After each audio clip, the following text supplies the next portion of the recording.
To family, आपका स्वागत है हमारे चैनल ओनली फॉर स्टडी पर। और आज हम पढ़ेंगे चैप्टर नंबर 6 और 5 तक मैंने करवा दी है। ये सीरीज मैंने प्राचीन इतिहास की स्टार्ट की है, तो आप देख लेना चैनल पर विजिट करके। और आप देखिए, बहमनी साम्राज्य की स्थापना किसने की थी? बहमनी साम्राज्य की स्थापना किसने की थी? अलाउद्दीन बहमन शाह ने। अलाउद्दीन बहमन शाह, ऑप्शन ए हो जाएगा। बहमनी साम्राज्य की स्थापना किस वर्ष हुई? 1347, ऑप्शन ए। बहमनी साम्राज्य कहाँ स्थित है? कहाँ स्थित था? कर्नाटक और महाराष्ट्र की सीमा पर, ऑप्शन बी हो जाएगा। बहमनी साम्राज्य का चौथा प्रथम शासक कौन था? अलाउद्दीन अहमद शाह द्वितीय, ऑप्शन बी हो जाएगा। बहमनी साम्राज्य पर हसन गंगू के बाद कौन बैठा था?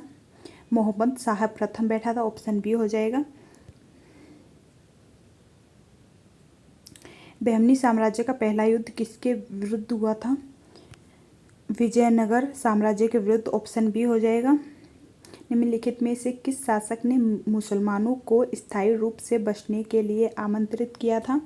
अलाउद्दीन बहमन शाह ने, ऑप्शन बी।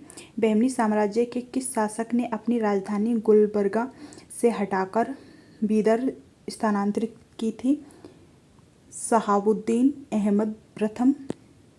निम्नलिखित में से किसके शासनकाल में खुरासन में स्थित इस्लामिक विद्वान अब्दुल करीम को बहमनी दरबार में आमंत्रित किया गया था?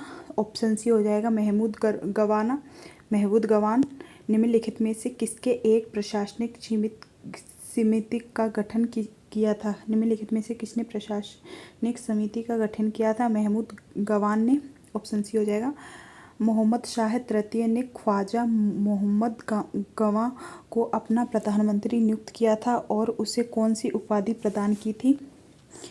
मलिक उत तज्जार, ऑप्शन ए हो जाएगा। महमूद गवान किस दिशा में विजय प्राप्त करने के लिए प्रसिद्ध था? दक्षिण दिशा में। मोहम्मद शाह तृतीय के समय कौन सा प्रसिद्ध विदेशी यात्री बहमनी राज्य के भीतर यात्रा करने आया था? निकितन आया, ऑप्शन सी हो जाएगा। रूसी यात्री निकितन कब बहमनी साम्राज्य की यात्रा करने आया था? 1471 ईस्वी में आया, ऑप्शन सी हो जाएगा। ग्रंथ नजूम उल उगवान की रचना किसने की थी? ख्वाजा मोहम्मद गवां ने। किस बहमनी सुल्तान ने 1481 में कलीमुल्लाह की उपाधि धारण की? मोहम्मद शाह तृतीय ने। बहमनी साम्राज्य में न्याय विभाग और दान विभाग का अध्यक्ष कौन था? काजी ए जहां। बहमनी साम्राज्य में विदेश मंत्री को क्या कहा जाता था? वजीर। विदेश मंत्री को वजीर कहा जाता था। बहमनी साम्राज्य में सेना का अध्यक्ष कौन था? अमीर ए अजम। बहमनी साम्राज्य का अंतिम शासक कौन था? सुल्तान कलीमुल्लाह। शहाबुद्दीन अहमद ने बीदर का नया नाम क्या रखा था? मोहम्मदाबाद। तुगलक वंश के किस शासक के शासनकाल में बहमनी साम्राज्य की स्थापना हुई थी? मोहम्मद बिन तुगलक के में। बहमनी साम्राज्य में सबसे पहले बारूद का प्रयोग किसके खिलाफ किया गया था? विजयनगर साम्राज्य के। किस बहमनी शासक ने भीमा नदी के तट पर नवीन नगर फिरोजाबाद की स्थापना की थी? फिरोज शाह बहमनी। बहमनी साम्राज्य में अफसरों को नियुक्त करने का अधिकार किसके पास था? सुल्तान के पास, ऑप्शन ए।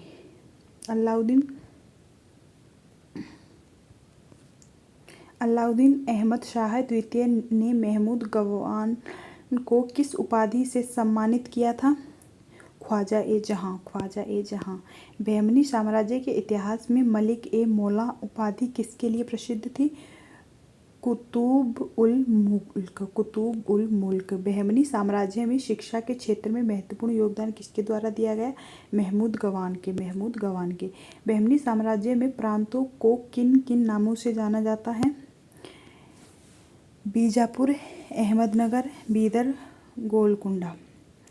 बहमनी साम्राज्य के 4 प्रांतों में शांति स्थापित करने में किसका महत्वपूर्ण योगदान रहा था? महमूद गवान का। बहमनी साम्राज्य के विभाजन के बाद बीजापुर सल्तनत की स्थापना किसने की थी? यूसुफ आदिल शाह ने। ऑप्शन डी हो जाएगा, यूसुफ आदिल शाह ने। अहमदनगर सल्तनत की स्थापना किसने की थी? मलिक अहमद। ऑप्शन सी हो जाएगा, मलिक अहमद। गोलकुंडा सल्तनत की स्थापना किसने की थी? गोलकुंडा सल्तनत की स्थापना कुली कुतुब शाह ने की थी। बीदर सल्तनत की स्थापना किसने की थी? अमीर ए कबीर ने की थी। ऑप्शन डी हो जाएगा, अमीर ए कबीर। बहमनी साम्राज्य का कालखंड किस वर्ष से किस वर्ष तक रहा? 1347 से 1526। ऑप्शन ए हो जाएगा। अहमदनगर सल्तनत की स्थापना किसने की थी? मलिक अहमद निजाम शाह ने। मलिक अहमद निजाम शाह। Option A. अहमद सल्तनत की राजधानी कहाँ थी? अहमदनगर। अहमदनगर सल्तनत का शासनकाल किस वर्ष से किस वर्ष तक रहा? 1490 से 1663। अहमदनगर सल्तनत के पतन के लिए कौन से कारण जिम्मेदार थे? दोनों, ए और बी। आंतरिक संघर्ष, विदेशी आक्रमण, प्राकृतिक आपदाएं, आर्थिक संकट, सामाजिक अशांति, राजनीतिक अस्थिरता। गोलकुंडा सल्तनत का शासनकाल किस वर्ष से किस वर्ष तक रहा? 1512 से 1687। गोलकुंडा सल्तनत के प्रसिद्ध शासकों में किन किन का नाम शामिल था? कुली कुतुब शाह, जाम शाह, इब्राहिम कुतुब शाह। ऑप्शन ए हो जाएगा। गोलकुंडा सल्तनत के पतन के लिए कौन से कारण जिम्मेदार थे? आंतरिक संघर्ष, विदेशी आक्रमण, प्राकृतिक आपदाएं, आर्थिक संकट, सामाजिक अशांति, राजनीतिक अस्थिरता। ऑप्शन सी हो जाएगा। गोलकुंडा सल्तनत के कला एवं संस्कृति क्षेत्र में क्या योगदान रहा? वास्तुकला, साहित्य, संगीत, चित्रकला, नृत्य, नाटक। ऑप्शन सी हो जाएगा। गोलकुंडा सल्तनत के इतिहास में कौन सी घटना महत्वपूर्ण मानी जाती है? दोनों, सी। पानीपत की लड़ाई और खंडवा की लड़ाई। Thank you for watching my video. Please guys like करें, सब्सक्राइब करें और अपने दोस्तों को शेयर करें और कमेंट में बताना आपको वीडियो कैसी लगी।